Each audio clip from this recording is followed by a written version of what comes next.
El mundo siempre ha estado un poco loco, eso es un pequeño consuelo en cierto modo y eso no va a cambiar.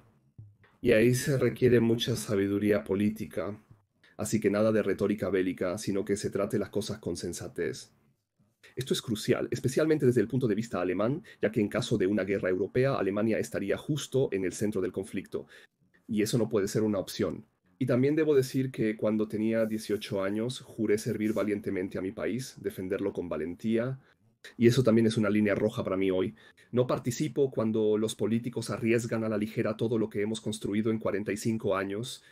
¿De verdad cree usted, señor Fart, que en Alemania podría haber una guerra de cualquier tipo en los próximos 15 años si esta espiral de escalada sigue girando? Sí, estamos cerca de la guerra, es cierto. Hoy conversamos con un hombre que conoce el funcionamiento del poder, tanto en conferencias de prensa como detrás de escena. ¿Qué significa realmente este ataque a Irán? ¿Qué tiene que ver Putin con esto? ¿Y qué consecuencias tiene para nosotros aquí en Alemania? Sus tesis sorprenderán y asustarán a muchos. Mi nombre es Simo Asawi, soy el fundador de Meet Your Mentor y vamos a empezar. Señor Fad, estoy muy entusiasmado por nuestra charla de hoy. Han ocurrido muchos eventos recientemente. Si uno observa la reciente escalada en el conflicto con Irán, Donald Trump merecería un premio Nobel de la Paz por esta operación quirúrgicamente precisa. Sí, bueno, ahora hay que ver cómo se desarrolla todo esto. Ha logrado mucho limitándose a un ataque militar restringido por parte de los israelíes y estadounidenses. Así que esa expansión que yo también temía hacia otra guerra en Medio Oriente como en el pasado, que al final genera más caos que orden. Tenemos los ejemplos de Siria, también Afganistán, Irak, Yemen, Libia.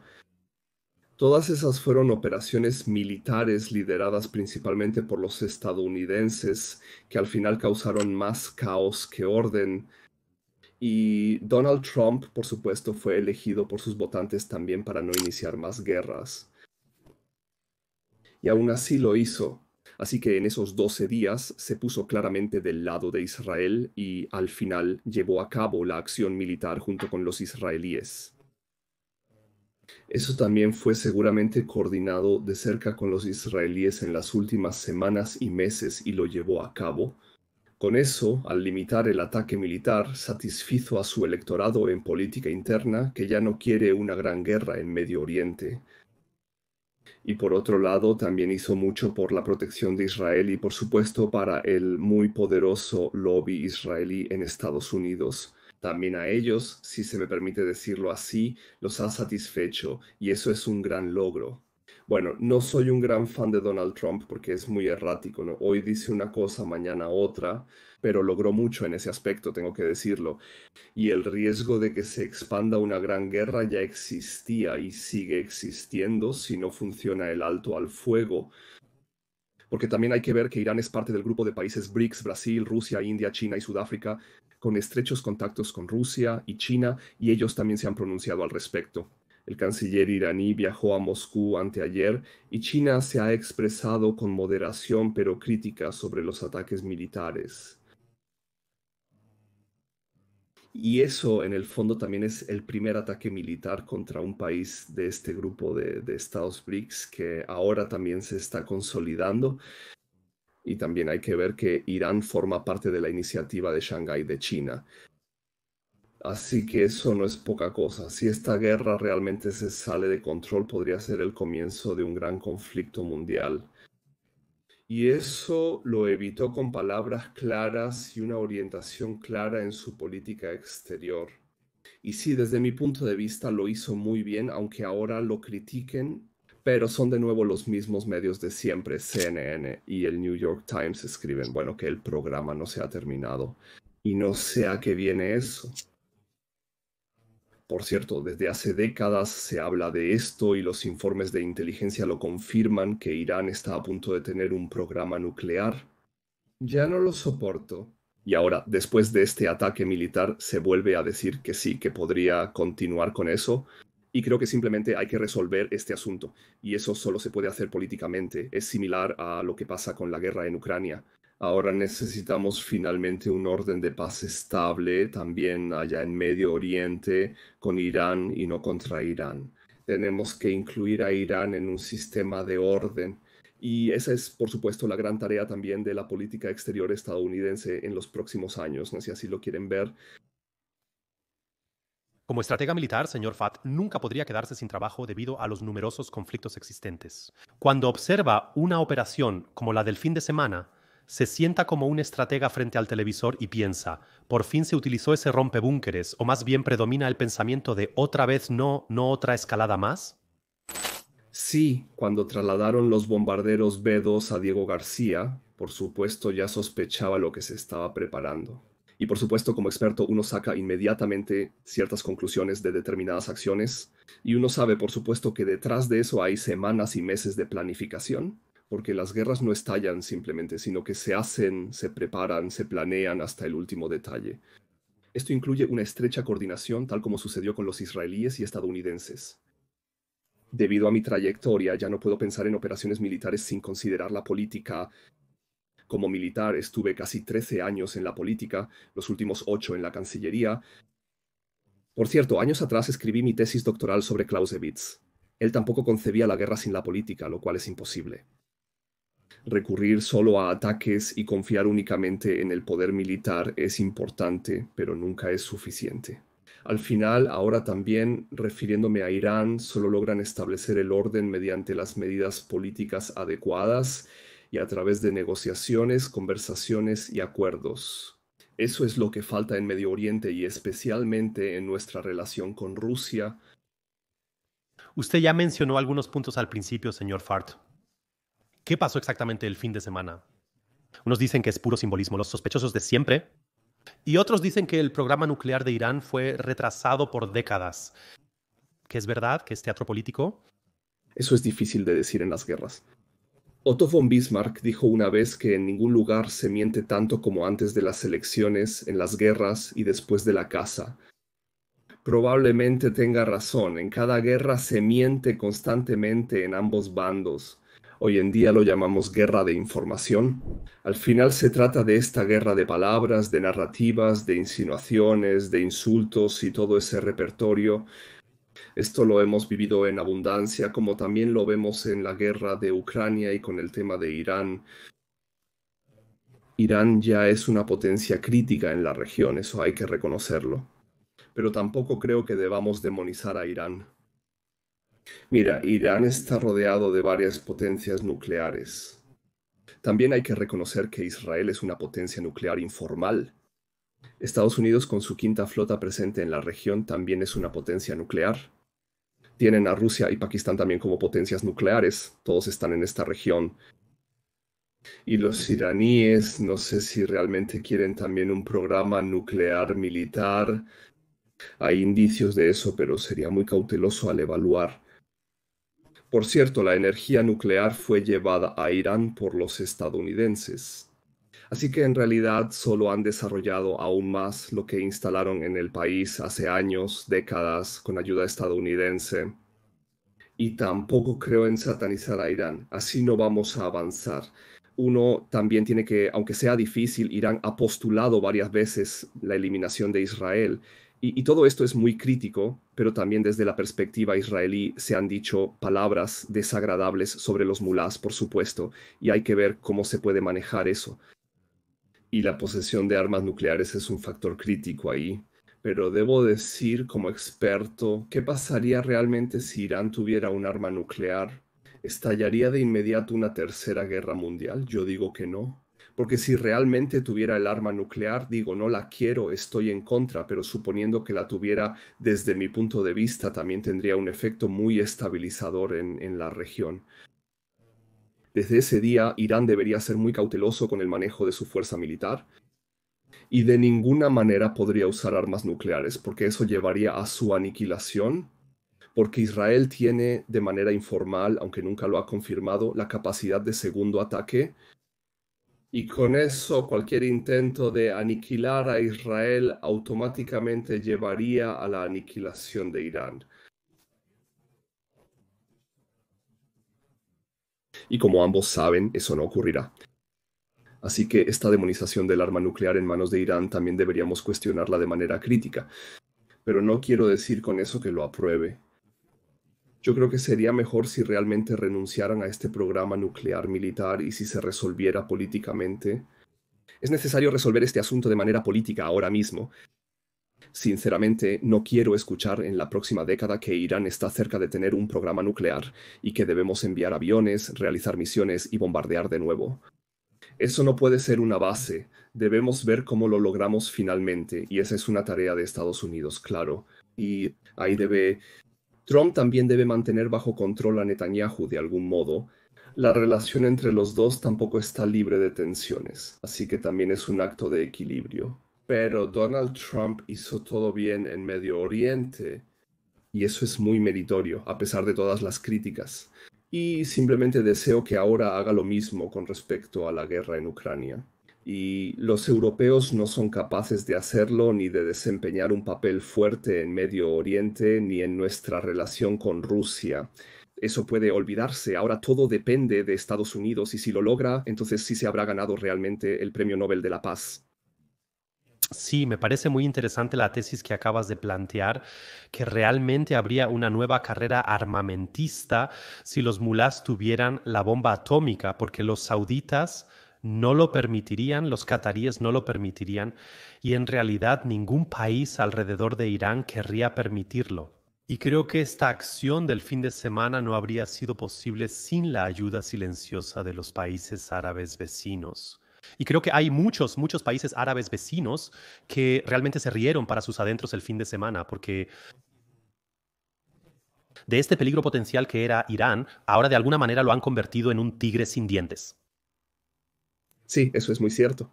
En ese sentido, esa declaración algo poco diplomática del canciller federal Merz de que los israelíes y los estadounidenses hicieron el trabajo sucio para otros, está justificada porque, por supuesto, Arabia Saudita también ve a Irán de manera muy crítica. Eso también es una enemistad tradicional, aunque quizás enemistad sea demasiado fuerte. A los chinos les ha salido bien lograr que entre los iraníes y los sauditas vuelvan a tener relaciones diplomáticas y un intercambio, pero eso no había sido el caso en las últimas décadas. Los estadounidenses finalmente establecieron a los sauditas ahí como contrapeso al Irán, y tampoco se puede descartar que los sauditas estén trabajando en un programa nuclear. De eso no se habla, pero bueno, también hay indicios que lo sugieren. Y en ese sentido no hay que exagerar las cosas. En general, los países del Golfo también estaban muy preocupados, pero claro, también hay una confrontación de poder en esa región. Las grandes bases militares estadounidenses en Bahrein, así como en Qatar y en los Emiratos Árabes Unidos, la quinta flota de Estados Unidos se encuentra en la región, así que esta confrontación también entre Irán e Israel desde hace décadas. Irán apoya significativamente a Hezbollah, que amenaza a Israel desde el norte. Ellos apoyan a Hamas, que amenaza a Israel desde el oeste. Así que ellos mismos están en un intercambio militar de combates con Israel. Ellos han previsto la eliminación de Israel en su programa político. Todo eso es muy interesante y hay que resolverlo para que no se convierta en una guerra por poderes en el futuro, sí, entre los países Brasil, Rusia, India, China y Sudáfrica y la OTAN. Ahí hay que tener mucho cuidado. Y en el futuro vamos a tener a menudo este tipo de posibles escenarios de guerra por poderes. La guerra en Ucrania también es una guerra por poderes entre Rusia y Estados Unidos. Y vamos a ver el mismo modelo en el Indo-Pacífico en los próximos años. Y eso hay que contenerlo para que esta confrontación militar no se escale a una guerra mundial. Y esa es la gran tarea, ¿no? Al final de la política en los próximos años. Usted acaba de mencionar brevemente, señor Fart, la declaración de Friedrich Merz sobre el trabajo sucio. Eso es parte de una nueva estrategia de comunicación, señor Fart, bajo el lema: mejor ser estridente y estar presente que quedarse callado como Olaf Scholz. ¿Le parece positivo este nuevo enfoque? No, no me parece así. En general, eso me molesta cuando los políticos, como lo vimos muchas veces en el debate sobre Ucrania, agravan los conflictos existentes entre países o grupos de estados con su retórica. Así que para mí la tarea política siempre es contener los conflictos, es decir, limitar, restringir los conflictos y no agravarlos. Por lo tanto, en principio no tengo nada bueno que decir sobre esa retórica. También elegimos a nuestros políticos para que mantengan la paz y no para que nos lleven a la guerra. A veces tuve la impresión durante el debate sobre Ucrania en Alemania de que algunos lo ven de otra manera. No me parece correcto. Así que eso no tiene nada que ver con negar, ignorar o barrer los conflictos bajo la alfombra. Eso sí se debe expresar, pero hay que buscar soluciones políticas porque la guerra, sabe, en Europa no es una opción para Alemania. Por nuestra ubicación geográfica en el centro del continente estamos muy expuestos. Somos el eje central de la alianza de la OTAN, somos la zona de concentración para una posible guerra con Rusia y todo eso ocurre en nuestro país. Si eso sucede, hemos fallado políticamente y nos hemos equivocado por completo. Eso significa que también necesitamos una estrategia militar que evite esta guerra, la posible guerra en Europa. Y eso es muy importante desde la perspectiva de los intereses alemanes. Eso es menos importante desde la perspectiva estadounidense. La perspectiva británica o francesa pueden ofrecer una visión diferente, pero no desde la perspectiva alemana o polaca, es decir, desde la perspectiva de Europa Central, porque este peor escenario se desarrollará aquí. Y eso hay que tenerlo en cuenta. Y por eso hay que buscar maneras de evitarlo. Eso no se logra con pacifismo ni con ser pacífico. Eso solo se logra con una fuerza militar fuerte, pero siempre en combinación con el diálogo y el equilibrio de intereses. ¿Tiene usted la impresión, señor Fat, de que Donald Trump está dejando que Vladimir Putin lo manipule un poco en Ucrania? ¿Le gustaría ver más firmeza y más contundencia? Bueno, yo sí creo que él ve de manera realista lo que está pasando ahí. Quiero decir, Trump empezó a hablar con los rusos después de asumir el cargo. Yo lo estuve pidiendo durante 3 años. Ningún europeo fue capaz de hacerlo ni quiso hacerlo. Bueno, salvo Víctor Orbán quizá, pero a él lo criticaron durísimo por eso. Yo creo que eso es dramáticamente malo. Y le debemos a la administración estadounidense que finalmente hayan empezado a hablar y negociar con los rusos. Ahora muchos dicen, bueno, ya ves lo que sale de eso, no sale nada de ahí, eso no es cierto. Tienen la comunicación que existe entre la Casa Blanca y el Kremlin. También los servicios de inteligencia están en un intercambio cercano. También los mandos militares están en un intercambio cercano. Y antes en Alemania también teníamos relaciones estrechas con Rusia. Nunca fueron sin críticas, pero teníamos una tradición desde la Cancillería, ¿no? Así era con Merkel, así era con Kohl, así era con Schröder, de que teníamos una conexión especial con Moscú. Y eso también nos dio cierta fortaleza en la OTAN, aunque nadie lo diga abiertamente ni hable de ello, porque teníamos esa relación especial. Ahora estamos muy orgullosos de ya no tenerla, de pensar igual que todos los demás. Eso está mal, es poco diplomático y va completamente en contra de nuestros intereses. Debemos revitalizar eso. Espero que los europeos y los alemanes recapacitemos ahora. Creo que Trump volverá como a retomar el tema de Rusia y la guerra en Ucrania e intentará también salir de esa lógica militar. Hay que ver si eso funciona y ayudar en el proceso. Eso no tiene nada que ver con que tengamos que hacer más por nuestra disuasión militar dentro de la OTAN. Por eso también celebro el fortalecimiento de nuestras capacidades, tal como se decidió ahora en La Haya en la cumbre de la OTAN. Pero al mismo tiempo también tenemos que volver a establecer una relación, aunque siga siendo crítica, con Rusia. Eso debe ocurrir, sobre todo desde el punto de vista alemán, es un error fundamental desde la perspectiva alemana, si no queremos eso, y es lo que está sucediendo actualmente. Y también espero que nuestro gobierno cambie simplemente y que trate de manera más sensata con este socio difícil que es Rusia. Usted acaba de mencionar la cumbre de la OTAN que se avecina. ¿Cree que ahí Donald Trump será celebrado como el gran ganador? Bueno, eso ya lo hace. Es bastante claro que ahí lo celebran como el gran héroe y los países europeos que el vicepresidente de Estados Unidos, Vance, llamó hace medio año estados clientes, o sea, una especie de vasallos, lo aclaman y le preparan una gran bienvenida y están totalmente felices de que siquiera participe. Y sí me molesta un poco esa sumisión de los europeos, especialmente de los alemanes, pero me molesta, aunque en el fondo eso refleja las verdaderas relaciones de poder. Los estadounidenses, no los europeos y menos los alemanes, determinan la política internacional de seguridad exterior. Pero tenemos que volver a asumir ese papel. Tuvimos cancilleres en el pasado que lo hicieron. Solo pienso en Helmut Schmidt y el debate sobre el rearme. Eso fue difícil también en Helmut Kohl, incluso llegar a un acuerdo con los estadounidenses donde se pudiera decir que desde la perspectiva alemana y europea eso está bien. Hemos tenido cancilleres que no solo obedecieron ciegamente a Washington diciendo que lo harían así. Eso también me molesta, que no mostramos suficiente fuerza en ese aspecto. Espero que esto cambie en el futuro, ya que Europa también está muy exigida.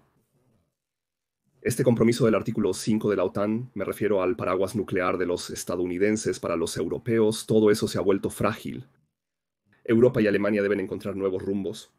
Tenemos que hacerlo, tomar como ejemplo los misiles de alcance medio que vamos a desplegar el próximo año, sistemas estadounidenses en Alemania donde no sabemos cuándo, cómo ni a dónde se utilizarán en algún momento.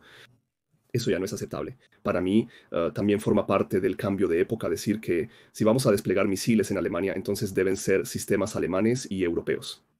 Y tenemos una excelente industria armamentista y también debe comprometerse con eso. Y si tenemos estos misiles, entonces debemos tener acceso a ellos. También forma parte de este cambio de época que dejemos de delegar la seguridad de nuestro país y también de Europa simplemente delegándola transatlánticamente. Eso ya no es posible, es imposible, y por eso tenemos que volver a pensar en ello, reflexionar. Me parecen geniales sus ideas. Y lo que me ha molestado un poco en los últimos días y semanas fue el manifiesto de paz de izquierda del Partido Socialdemócrata de Alemania, que fue completamente destrozado política y mediáticamente, y en realidad tenía enfoques muy, muy buenos y pacíficos. ¿Por qué Alemania se ha vuelto tan belicista y cómo salimos de este problema? Porque esto nos está llevando de lleno contra la pared. Siento que 80 años después del fin de la Segunda Guerra Mundial, muchos han olvidado el verdadero significado de la guerra. Así que hay que tener mucho cuidado. Así que esta ligereza con la que se ha tratado y se trata la guerra aquí en Alemania, también por parte de políticos, pero también de personas, es decir, de los medios de comunicación, de los creadores culturales, la disposición en el fondo de decir sí, ¿por qué no? Si hay guerra, entonces existe el plan de operaciones Alemania y cumplimos con nuestro deber. Muchos no tienen claro lo que eso significa para nuestro país, porque esa guerra se desarrollará de manera diferente a como nos la imaginamos todos los días cuando estamos sentados frente al televisor. Hay aviones en el aire que lanzan bombas y luego ellos pelean allá atrás en algún lugar y nosotros estamos a salvo. No, entonces estaremos en una gran inseguridad y por eso no debe llegar a eso, ni por eso de manifiesto del Partido Socialdemócrata de Alemania está justificado, aunque lo critiquen, uno realmente debería pensar si está en el camino correcto y eso no tiene nada que ver con pacifismo o ser pacífico o con actuar de manera poco realista, pero tenemos que lograr esa combinación entre fuerza, fuerza militar y sensatez política, como lo tuvimos en el pasado, incluso durante la Guerra Fría. Y esa retórica de que no se debe hablar con Putin, que no se puede hablar con él, y esa criminalización y demonización de Rusia, eso simplemente es fatal, un error fatal. Eso no significa que no se condene lo que están haciendo en Ucrania, pero para mí, entender significa primero eso, no significa justificar ni aceptar, sino que uno comprende a la otra parte, porque de lo contrario no se llega a un modo razonable. Eso también aplica para Medio Oriente. Satanizar a los mulás no nos lleva a ningún lado políticamente. Tenemos que interactuar con ellos y llegar a un acuerdo. También me parece muy interesante que los políticos alemanes y los periodistas alemanes siempre hablen de un alto al fuego entre Israel e Irán lo más rápido posible, de una solución política al conflicto, y en lo que respecta a Rusia, ahí sí son muy duros. Veo claramente esta contradicción y tenemos que resolverla. Usted escribió el prólogo del libro Al diablo con la guerra de Smedley Butler. ¿Qué pueden aprender los políticos, periodistas y militares de hoy de su claridad? Sí, Smedley Butler, yo publiqué ese pequeño libro y también escribí un prólogo porque Smedley Butler me resulta muy simpático en principio. Él no era parte del movimiento pacifista, sino que fue un general activo en el cuerpo de Marines de los Estados Unidos y recibió dos altas condecoraciones al valor. Y luego, al final de su vida, escribió ese pequeño libro Al diablo con la guerra, es decir, War is a Racket. y yo lo traduje al alemán y escribí un prólogo para que quede claro lo que significa la guerra en esencia. Siempre ha tenido y lo que siempre ha significado la guerra, corrijo de nuevo, para que quede claro lo que la guerra siempre ha sido, es y será. Es decir, un asunto completamente brutal y sangriento, en el que siempre sucede que quienes empujan hacia la guerra no son los que se ven en el frente, en la zona de lodo, en la zona de muerte de las guerras. Eso también pasa con los políticos. A menudo he tenido que pensar en las palabras de Smedley Butler cuando veía aquí a políticos con una fuerte retórica bélica, que nunca han visto un cuartel por dentro, que nunca han tenido un arma en la mano, que nunca han experimentado la guerra en carne propia. Y Smedley Butler recordó que son los soldados sencillos, quienes al final pagan las consecuencias de la guerra, tal como ya lo describieron Ernst Jünger, Erich Maria y Mark, y los que inician las guerras no son quienes combaten en ellas. Y me parece muy loable que él haya hecho eso y también encaja en el debate actual. Que no se debe tomar a la ligera el tema de la guerra, sino que se debe tratar de manera racional siempre que sea posible. Y sobre todo desde la perspectiva alemana se debe evitar la guerra. Eso también está en nuestra constitución al final. Es el mandato de paz constitucional. Nuestras fuerzas armadas también defienden la nación.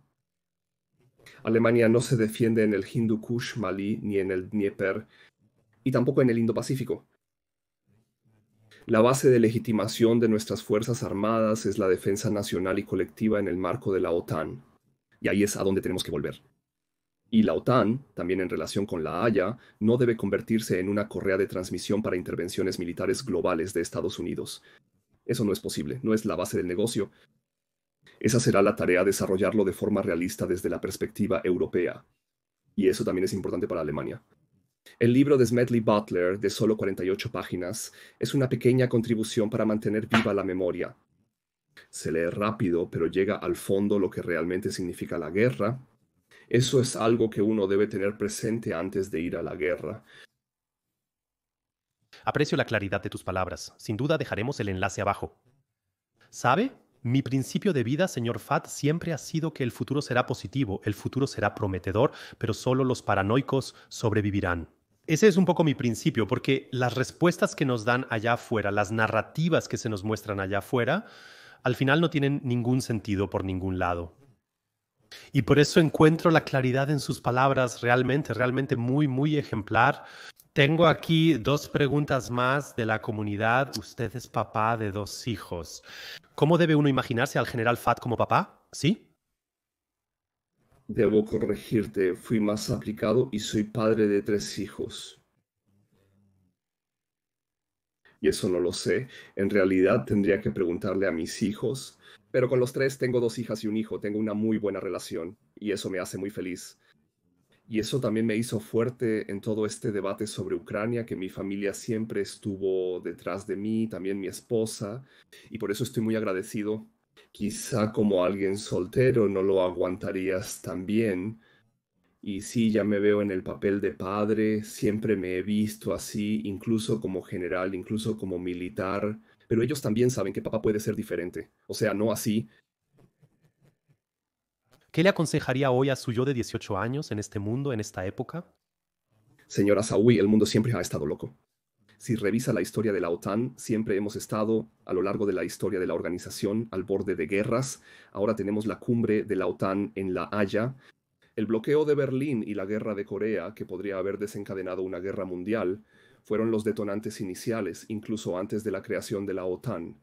Luego tuvimos el levantamiento en Hungría en 1956, que tuvo un nivel de escalada muy alto, donde el entonces presidente estadounidense Eisenhower, que fue general en la Segunda Guerra Mundial, dijo: por Hungría no voy a empezar una tercera guerra mundial. Él no entregó armas.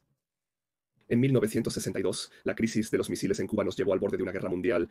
Luego la invasión del Pacto de Varsovia a Checoslovaquia con casi 500.000 hombres. Es decir, una magnitud muy superior a lo que los rusos hacen actualmente en Ucrania. Tampoco ahí la OTAN intervino ni dijo: ahora vamos a liberar a Chequia y Eslovaquia. No, se actuó con sensatez. Se reforzaron, se pusieron en alerta, se movilizaron, pero intentaron resolver el asunto políticamente. Así que siempre fuimos, el mundo siempre estuvo un poco loco. Eso es un pequeño consuelo en cierto modo, y eso tampoco va a cambiar. Y ahí se requiere mucho como político, ¿no? Sobre todo se requiere inteligencia política, o sea, no retórica de guerra, sino que uno maneje las cosas con sensatez. Eso es muy importante. Sobre todo desde la perspectiva alemana, porque en caso de que suceda algo, como también lo describí en mi libro Ernstfall für Deutschland, en caso de que tengamos una guerra europea, estaríamos justo en medio de todo y eso no puede ser una opción. Y también debo decir, cuando tenía 18 años, juré servir valientemente a mi país, defenderlo con valentía. Eso sigue siendo una línea roja para mí actualmente. Y yo no participo cuando los políticos ponen en juego a la ligera todo lo que hemos construido después de 45 años. Y eso no está bien. Y eso también me motiva a involucrarme en este tema. ¿De verdad cree usted, señor Fart, que en Alemania podría haber una guerra de cualquier tipo en los próximos 15 años si esta espiral de escalada sigue girando? Sí, estamos cerca de la guerra, es cierto. Y me preocupa cuando escucho con qué ligereza tratamos este tema, especialmente con respecto a Ucrania y que no estamos preparados. Y no me molestan los envíos de armas, el apoyo a Ucrania, todo eso está bien. El país fue atacado, violando el derecho internacional, y es correcto que brindemos ayuda, pero que hasta hoy no estemos dispuestos desde la perspectiva europea a encontrar una solución política, que no estuvimos ni estamos dispuestos a pensar en un concepto estratégico sobre cómo terminar esta guerra y qué hacer después, que hemos establecido objetivos poco realistas con la reconquista de Crimea y el Donbass, que hemos utilizado una retórica diciendo que queríamos llevar la guerra profundamente a Rusia, destruir ministerios rusos y posiblemente con Taurus, no nos importaba nada. Eso es imposible, hay que enfocarlo de otro modo. Y si no lo hacemos, terminaremos en una guerra. Pero estoy un poco tranquilo. Puede que muchos políticos alemanes quieran la guerra o la acepten, pero no pueden hacerlo. Eso me tranquiliza un poco. Así que una guerra de Europa contra Rusia no ocurrirá sin Estados Unidos. No tiene sentido. Eso ni siquiera lo lograremos. Los estadounidenses y la administración actual no quieren una guerra, lo cual me tranquiliza. Me preocupa la retórica en Europa, incluso en la Comisión Europea y lo que está sucediendo allí. El armamento está bien, la fuerza militar también, que modernicemos nuestras fuerzas armadas, todo eso está bien, pero no es todo. Lo otro, y este segundo pilar que siempre hemos tenido en la OTAN, el diálogo, la construcción de confianza, el desarme, las medidas para generar confianza, con eso tenemos que empezar ahora. Y ese fue, por ejemplo, también el impulso, ese manifiesto que fue tan criticado. Eso es algo que uno debería considerar, lo que hace y lo que provoca. General Fat, sus ideas son fascinantes. Gracias por sus excelentes aportaciones. Muchísimas gracias por ser un constructor de puentes que quiere fomentar la paz. Y creo que muchísimos políticos allá afuera deberían tomar en cuenta sus palabras. Creo que entonces definitivamente tendríamos una Alemania mucho más pacífica y un mundo mucho más pacífico. Le deseo todo lo mejor. Muchas gracias, señora Sobi.